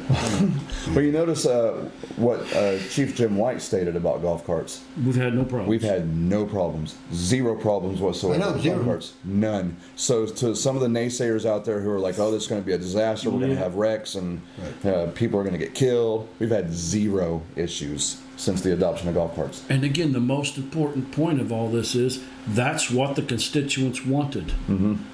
Well, if you're on 3rd Street or 4th Street, sorry. But if you're on 20th Street or 21st Street or 22nd Street, well, we might do it. I was trying to make a point. Yeah. It just depends on who's asking. Well, it's because yeah. of how much money or influence those people may have. Somebody had influence and money that asked for it, apparently. Oh, yeah. Apparently. Yeah. Anyway, so yeah, I do wish that, I hope that a lot of the council members do watch this, because you know, I'm imploring you all, stop making your decisions based on whether you like me, Louie. Everybody likes Keith, I think. Even people who don't like me and Louie because they don't like one or the other, so they don't like this other one because of association. Yeah. We've had that happen just today, as a matter of fact. Yeah. They still like you for some reason. I don't know. Yeah. Maybe they feel sorry for me. I guess That might so. be it. But Clearly. Clearly. They feel sorry for me. Yeah. So next up was a discussion about a vac truck.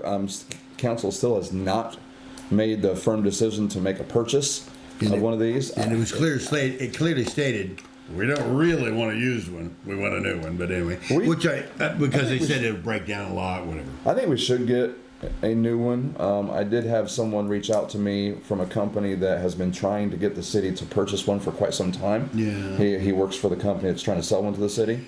Okay. I agree with the new because you inherit a lot of problems with the Yeah. So his.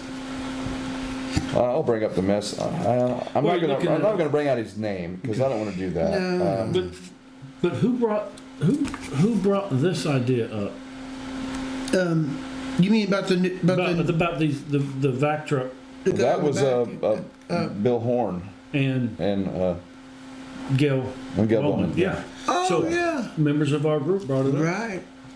So, That's true. Oh. That's true. So,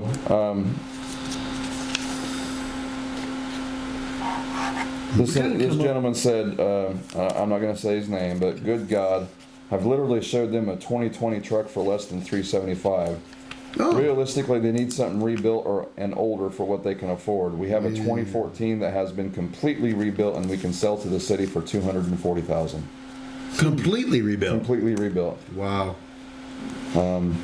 So, again, this information, I don't know how much this information is being shared with the members of the council, but it should be.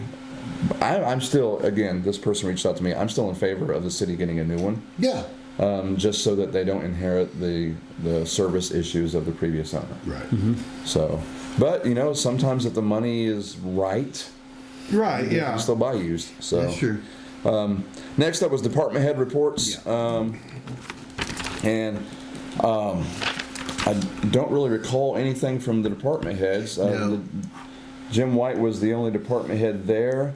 And He didn't have much of a report to give this time. Do you recall? I talked about this. Well, About, oh, you're right. I'm so sorry. Yeah, absolutely. Oh yeah.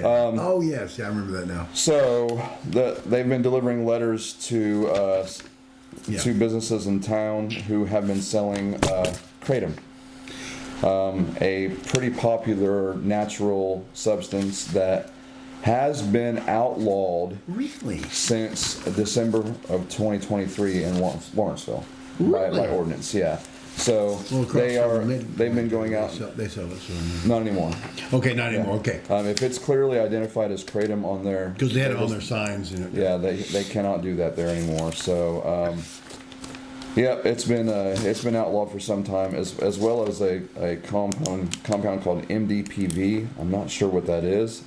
They did that one too. Yeah. Because it was on their sign as well. Yeah. So it has a similar effect on the central nervous system. Okay, I guess I need some. Do you think I should get some? you do not need a stimulant. You should probably stay away from coffee. Even the smell of coffee. Caffeine. I mean, Yeah. Caffeine. Yeah.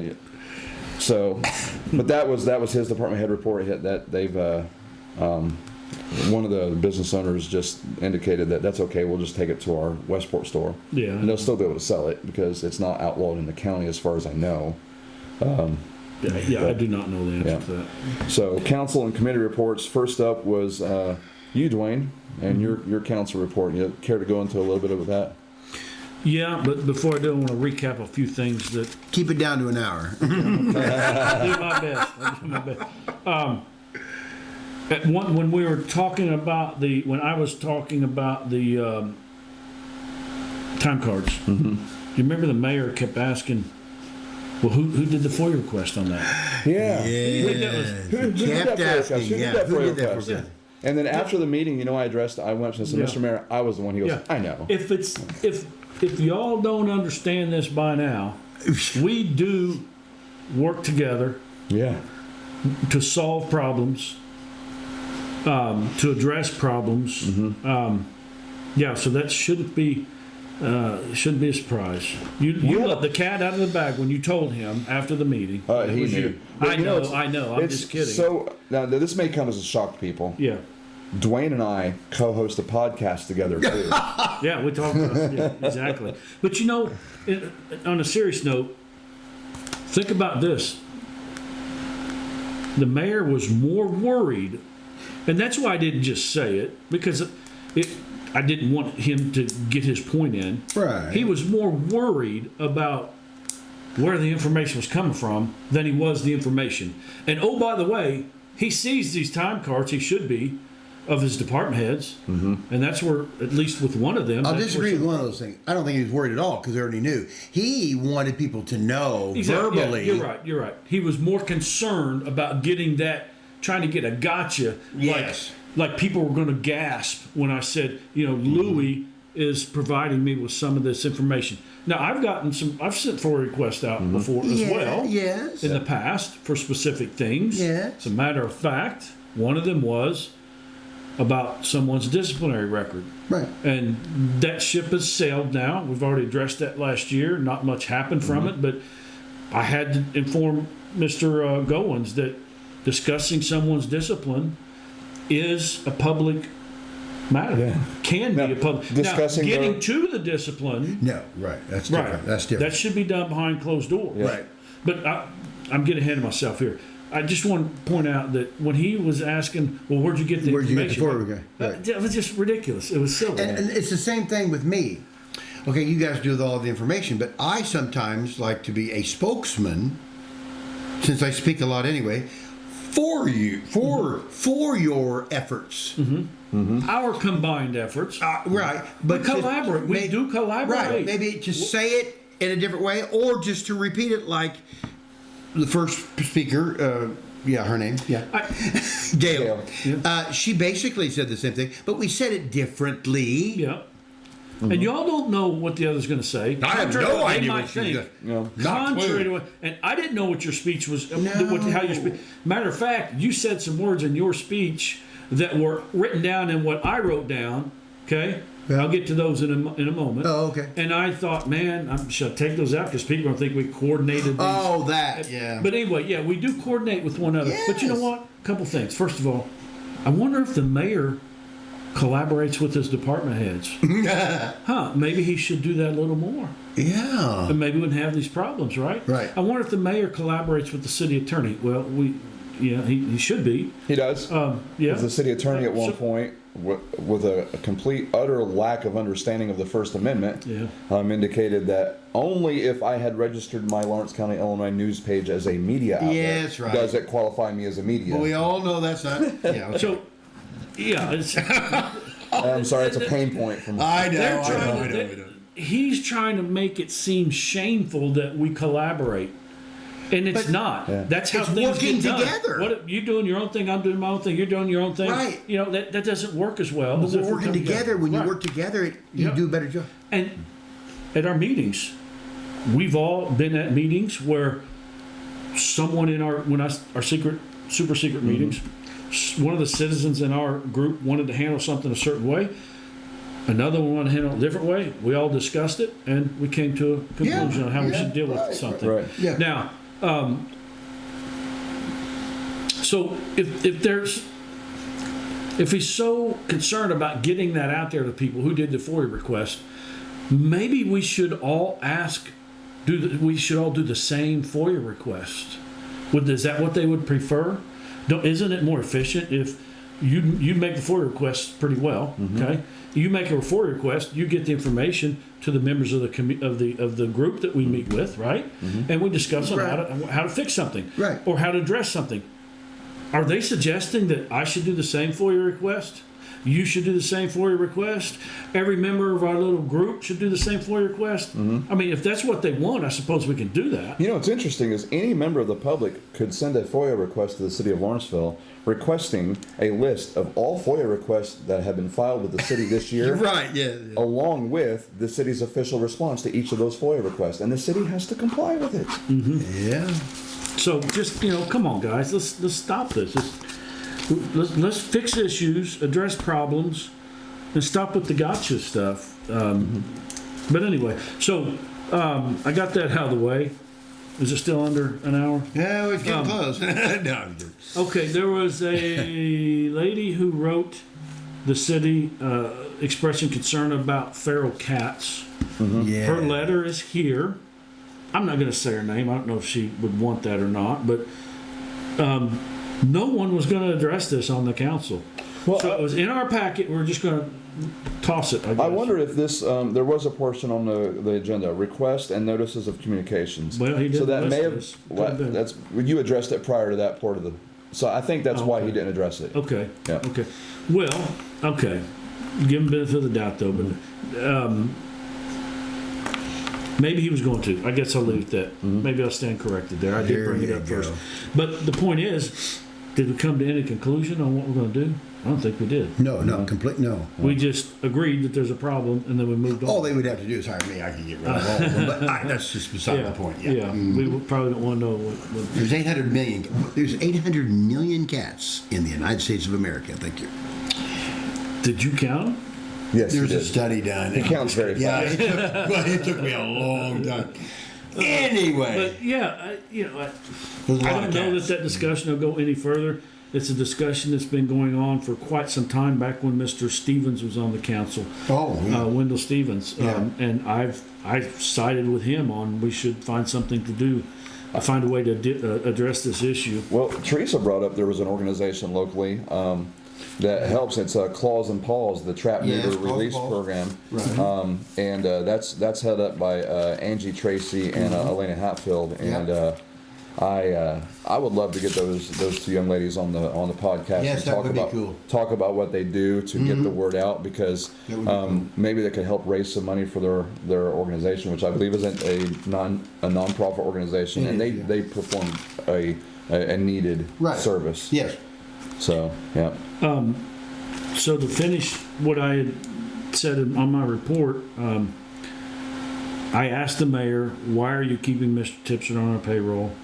And his response was He's not going to discuss. Yeah, it's probably personnel And- issues yeah, or something personnel, like yeah. that. Yeah. And that was because the citizens have been calling. You did, Ms. Bowman did. People have been for many, many months. They feel like he's what you tell us how you feel? What, a drain on our system, on our financial system? He's Yeah, because not being held accountable. because of overtime, double overtime, not really being honest about that, and not knowing the system. You were talking about that time where they dug this hole big enough for a car, and they were trying to find the water. It was in the front of the building. So I don't think he's as knowledgeable, or if he is knowledgeable, he's actually not using the knowledge. Right. Just costing a And all the lot EPA of issues. money. Here, the EPA essentially they fired him from being a wastewater treatment Yes. licensed operator, right? Right. That, So they've not much taken that trust step. there. Bridgeport didn't renew his contract. Right. St. Francisville no longer has him. What are we waiting for here? You know? Yeah. So I asked him, he wouldn't answer it. And just to fill people in on what you brought up, an anecdote that I'd shared with you on him not knowing something. I'll go Right. ahead and explain what happened. Right. There was an alley here locally where there was some subcontractors who were trying to find the service line to a business. They spent, a day and a half digging a hole big enough to put a pickup truck in, and they couldn't find the access. Well, it turns out Oh my. they dug for nothing, Right. apparently, because the access Was in the service line was in the front of the building. yes. Street side, not alley side. On the street side, Yeah. not the alley side. Exactly. You're right. So, and he's made other, I've had conversations with him before where I have my doubts on if he really does know everything. And you know what? And even if he did, Yes. shouldn't all this stuff be written down? Yeah. Shouldn't we have this stuff on? I would be more inclined to forgive him if it was due to ignorance Right. instead of apathy. Right. If he made mistakes because he didn't know any better, that's different. But if he knows better and still does a lousy job, Don't care. that's a Just problem. Don't really care. Just don't really care. So, another analogy: you have a restaurant owner, and you have somebody running the register, Yeah. and that register is consistently off.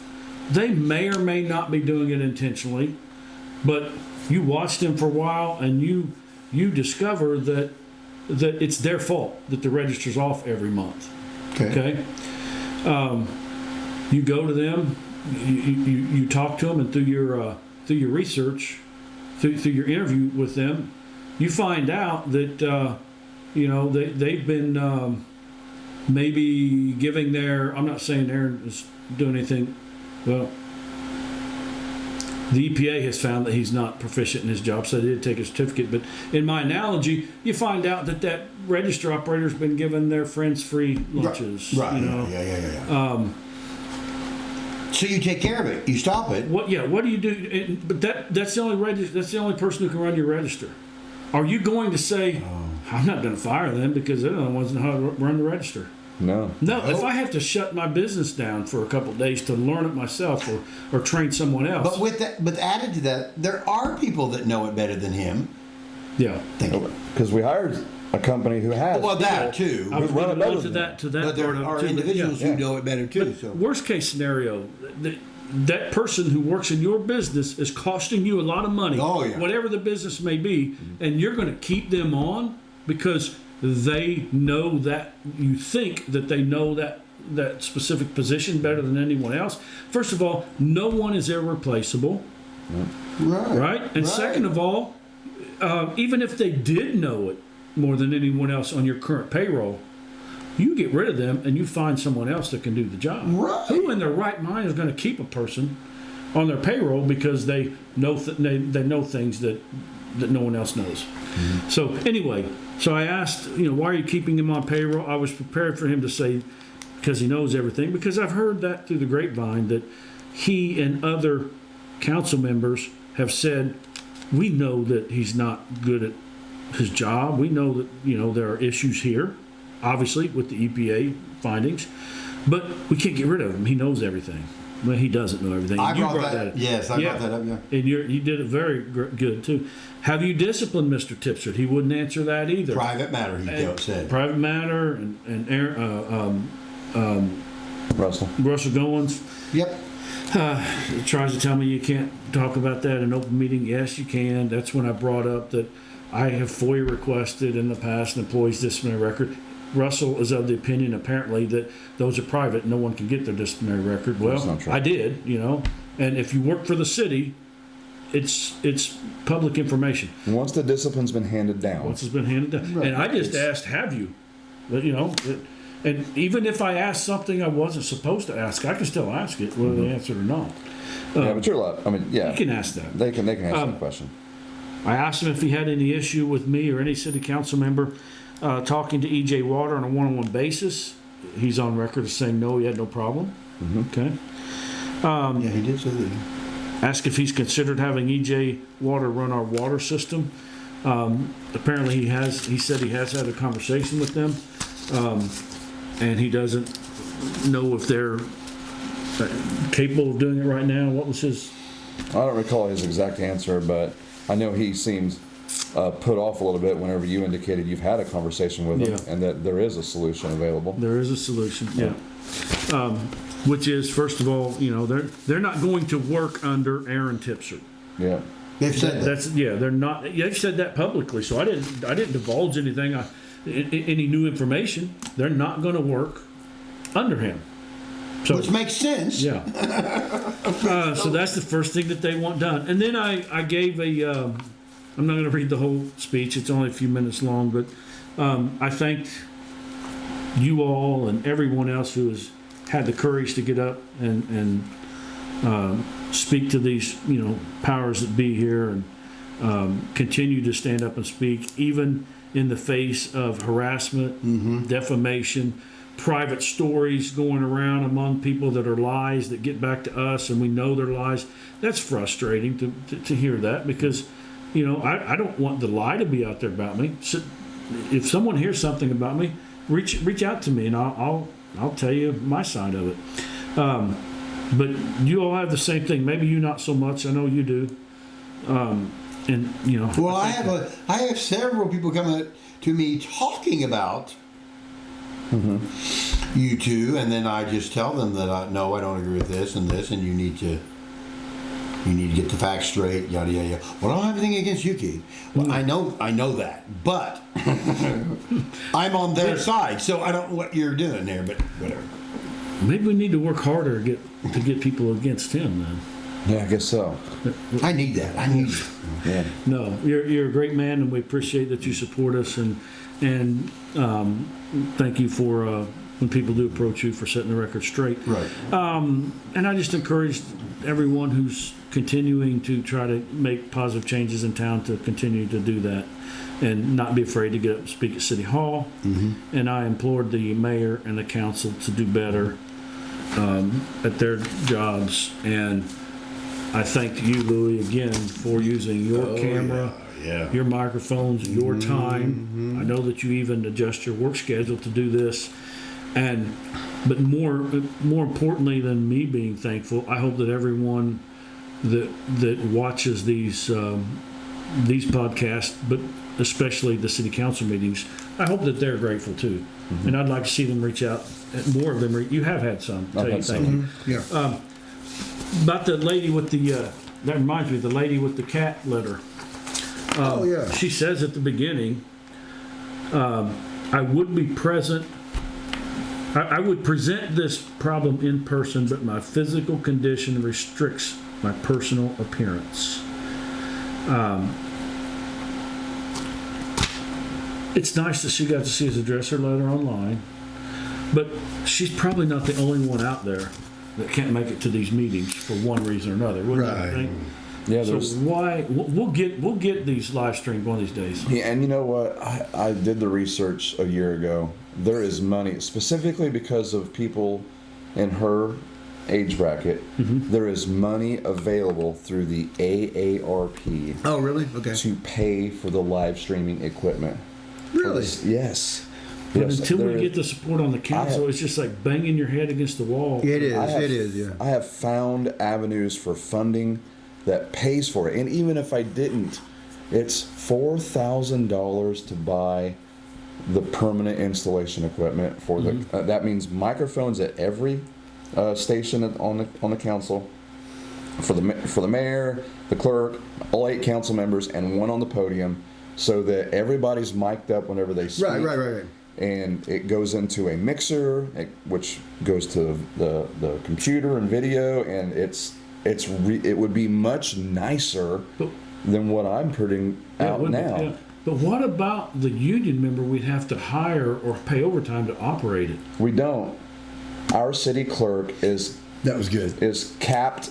His salary is capped by ordinance. He makes $40,000 a year, no more, no less, and all he has to do at the beginning of every meeting is click, and at the end of the meeting, click. So who said we'd have to hire a union member? Russell Goins. Yeah. And He's misinformed. Wrong. He's wrong. He's do not. on the wrong side of a lot of things. I wish he would collaborate with us. And any of the 10 people that sit up there on that council table, the 8 council members, the mayor, and Rodney, are all salary capped employees. They make a standard salary regardless of how many hours they put in. It's based on the ordinance. now, when that was discussed before, were you recording them then? No. You were not? No. Okay. Because it wasn't like a discussion with Mr. Goins about, but then we're going to have to pay somebody overtime, aren't we? No, he come right back with this, this arrogant, but then I don't want to have to pay somebody $200 a night to come in once a month to come in here and do this at night. So he'd already had his mind made up. There was no back and forth. Well, I see this as a problem. That might be a legitimate concern, Mr. Goins, but let me tell you why it's an incorrect concern. What you just said. Push a button and it's recording. Yeah, we don't have to have somebody standing back there with a camera. As a matter of fact, if the city was able to establish a YouTube channel to live stream these, and then it would go into a permanent archive so people could watch it months or years later, and get to a point of 1,000 or more subscribers, 4,000 hours a year of watch time, which is not hard to do. We've eclipsed that in less than in just a few months. Right. The YouTube would monetize that channel and pay the city of Lawrenceville a small amount of money. But you're not going to override the accountability, though. They don't want accountability. Right. That's why they're not wanting this. That's why you're going against a rock. Yeah. They don't want accountability. And by the way, no one is back there when you're taping it now. Why would you need anybody? No, I set You know what I'm saying? You set up, hit start, and I hit stop at the end. Yeah, so it's not going to be any different. And then I go home and post it. As a matter of fact, I could set up a system if they had the computer system that I proposed to them, that all of the cutting the video and everything and encoding it and putting it up on YouTube later, you don't have to do any of that. It would live stream to YouTube through a free software program, and once you click stop at the end, it's there. It's there. But it's there. What you said is true. No one's sitting back there with a camera. No. But here, devil's advocate again. Yeah. Here's what someone like Mr. Goins would say. I know. I can hear it in my head what he would say. yeah. Well, doesn't someone have to be there to set the camera up? And doesn't someone have to be there to take it back down? One time. No. He would say if we're doing it the way we're doing it now. The way we're doing it now. Yeah, yes. if we're doing it that way, Mr. Goins, but we don't have to do it that way. No, we don't have to do it that way. No. It would be a high quality 4K camera that sets up above the council doors that captures the room. Right. And you know what? It'd be what? permanently installed. Right. Other communities do it. Yep. Right? Do you know the communities that do right now? In the state of Indiana, every community does it. They have to. It's the law. Yeah. I mean, local here in Illinois. Mount Carmel does it. I think they do it with a cell phone. Yeah. But yeah, I mean, So- it's not difficult. The system that I proposed is one that's going to put together a good product for the people to see. So it's clear video, clear audio, and it would now it wouldn't legally take the place of the minutes because they still have to produce the minutes of the meetings. But it would be far more comprehensive than the minutes that are being produced. I know we don't live in a perfect world, but wouldn't it be cool if we could have all the council members have good hearts, and want the best for the community, want to be taped because they want to share with the community what they're doing and the good stuff they're trying to do for the community? Wouldn't that be cool? They want to be on camera to show everybody, all the people that that voted for them, and they hope will vote for me. And See what we're doing? See what a good job I'm doing? Yeah. And not only that, there would be none of this. Well, that's not what I said at the council meeting. We had that happen. Yeah. When the vote did not occur to remove To vacate Kelly Lewis. Yes. To Yeah. vacate her seat. And we yeah. had a council member say, well, yeah, it did. And it did no, not. the video evidence said it didn't. So that's another reason to have Yes, it. yes. You know, and this thing about this community does, that community doesn't, and this does. Who cares? Who cares? Come up with what you believe is the most logical choice to handle a thing. Right. Okay. And then maybe contact other communities and see if they do it. Right. And if they don't, you go to the next community, Right. see how they do it, Yeah. and then you decide, is it a good idea that we do it that way or not? Wait up. But you can decide on your own if it's a logical thing to use electronic time clocks. Yeah. Regardless of what anyone else does, it's logical. It saves so much time. Right now, our employees are adding up their times on their own. Then their supervisor's supposed to. I doubt that they are, but I know the mayor's not because I found issues with the people that he signs off on. But if you're doing it the way it's supposed to be done, the employee adds up his time. Then the supervisor signs off on it. then supervisor should be adding up the time, Yeah, right. checking your math, and then the clerk, in my opinion, should be doing it. Right? Right. That's three people adding up check time check. cards. Right. Right? And all three of us could make mistakes. Yeah. But if it was done the way it's supposed to be done right now, the mistake would be caught somewhere in this loop, right? With an electronic way, you don't have to add it up. You don't have to add it up. I don't have to add it up. The computer adds it up. And even if there are some adding, like for example, the water main break, they have to go out and There's they didn't exceptions. clock out. Yeah. Those are Clock in exceptions. for that. I'm So not talking, they would bring a paper, a handwritten paper or something, and then they would manually enter that. It would still be one manual entry, for that pay period compared to every single day being a manual entry. So it would make things a lot more simple. I was hoping you wouldn't bring up all the stuff about how easy it is to live stream because I was going to try to find out who asked for these side-by-sides and have them come back with the live streaming information, and maybe the council would do it. The mayor would say, hey, I think we should address live streaming. We should be doing it. I've had a citizen come forward. I've asked the mayor for a sit down multiple times, and if he would just grant me a sit down, I will show him how to fund the live streaming. I will show him how to fund the purchase of the equipment without city money, and I will show him how to fund the ongoing cost, if necessary, for broadcasting, at which a YouTube channel is free. If it wasn't free, I wouldn't be doing this. I wouldn't be paying to do this. But I could show him funding resources that pays for all of it. But he's not And you interested in that. And the city can actually generate, I don't know how much, but they could generate a small amount of revenue from the live streaming as the channel grew. We know all that, but the hearts aren't right. Well, exactly. That's what I'm trying to get at. I think I've overcome the cost issue. Oh yeah, right, yeah. So if that's their objection, it is a non-issue. So it has to be That something was else. their objection. That was their objection, but it's a non-issue. So now, what's your objection? Accountability? That's what I think it is. I think it's accountability. Obviously, yes. Yep. So, anyway, the mayor gave a report July 3rd, fireworks behind a high school. Yep. It's not just going to be fireworks. This is the 250th 50th. birthday for our country. And what a great, I know a lot of people may think differently, and the country goes, we have good times and bad times, but what a great country that allows us to disagree with our elected leaders. Yes. You know, I can get up there and I can speak and I can take the mayor to task for the things he said about me, and I don't have to worry about being drug out into the town square and having my head chopped off like at other parts of the world. Yeah. What a great country we live in. Or That thrown is in true. jail. Or thrown in jail, yeah. So, That is true. Yeah. yeah. So, yeah, I hope everybody gets out and celebrates the 250th birthday of this incredible experiment that we have with the United States this 4th of July. And 3rd of July here in Lawrenceville is when we'll have this celebration. So, do you guys have anything to add? Yeah. If those of you who are watching this agree that it's logical that our town should have an electronic means of keeping time of our workers, if you agree that we should have live streaming, come to the council meetings and express that.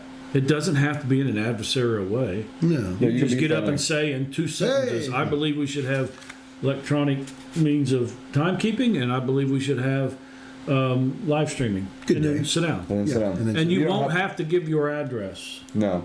No. Yeah. And in my opinion, you could even give a fictitious name, but whatever. So, Fourth Amendment. You know, Yeah. we don't have to give our name. So that's the way things are going to get done as more Yeah. people get involved. Yeah. Oh, and June 22nd. June 22nd, our Yes. group is going to be gathering at Wishnick Park. Yeah, it's a Monday, at 4 p.m. At 4 p.m. and we're going to be cleaning. Again, we're gonna clean Wishnick Park. I know the city's been sending some people out to clean the Yeah. parks. You know, that now Yeah, it's yeah. fair weather, so there may not be a lot of cleaning to do there. But we're going to walk the streets north from Wishnick, and clean some of the neighborhoods in the publicly accessible areas of the town. Right. Streets, sidewalks, curbs. Street sidewalks, yeah, or loose easements, trash. that- Just pick that up. area. If you want to So- come and help us, it's good fellowship. We laugh and joke and talk and walk. And, Some of us even sing. yeah. Earl likes to sing Yeah, as he picks yeah, up trash. yeah, Oh, yeah. he does, doesn't Yeah, he? he does. Yep. Yeah. So anyway, guys, thanks so much for tuning in. For I do have one yes, more go ahead. I'm thing. sorry. Yeah. Oh gosh, He left me I out. preempted you, didn't I? I'm so Yeah, sorry. no, I rented a house in Lawrenceville. They're from, I'm not going to say their names, but anyway, and they're from Vincent's. And they knew me. And I go, how did you know me? They go, we've seen you on podcast, and we've seen you, no, wait, we've seen you have to cancel things. And so this was on a Thursday that I rented it to them. And I said, well, tonight is the council thing. We'll watch it. And I believe they're watching right now, too. Or they will. Or they will. Yeah. But you know what I mean. It's kind of like the Johnny Carson show, you know, hey, live when it's taped. Yeah. Anyway, but I thought that was kind of cool that they are watching, and they live in Vincent's. They're going to be living in Lawrenceville, but they've lived in Vincent's for many, many years. But they knew about our podcast. Well, I saw someone at the event we were at last night that lives several hours away that doesn't follow our podcast, but was familiar with a news channel, a news page on Facebook, St. Louis and area. it was Anyway, and then they mentioned Tipsword. yeah, Sorry. yeah. They go, oh, we want No, to hear that, about this. that was the one. Did the same people? Did they mention Tipsard, or was Yeah, that the yeah. guy at the? That was this You morning. had two. You had to have him twice then. Well, yeah, that was people with him. They mentioned yeah. Tipsord, the people that I was renting the Oh, house okay, to. they did. Yeah. They want, oh, Yes. we want to hear more about this. Yeah. Okay, I okay. had a gentleman at That was at your the cold sauna. plunge and wellness sauna. Yeah, Like they were just wondering, is anything being done, and da da da da. I said, well, watch tonight. That was on the Thursday thing. So yeah, I just thought that was cool. So then you had a third person from the St. Louis area, is what you were talking about a second ago. yeah, that referenced my news page. Yeah. Yeah, And cool. I've had itching up near 9,000 followers on there. Yeah, getting close.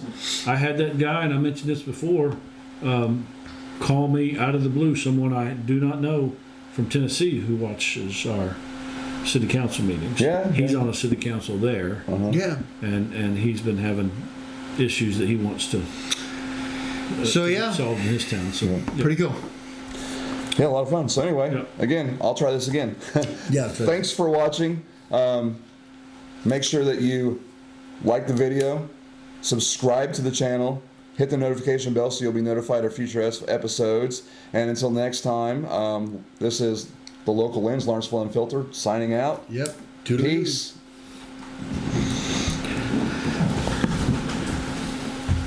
Not a bad job today, Keith. Not a bad. 2 hours, almost to the minute.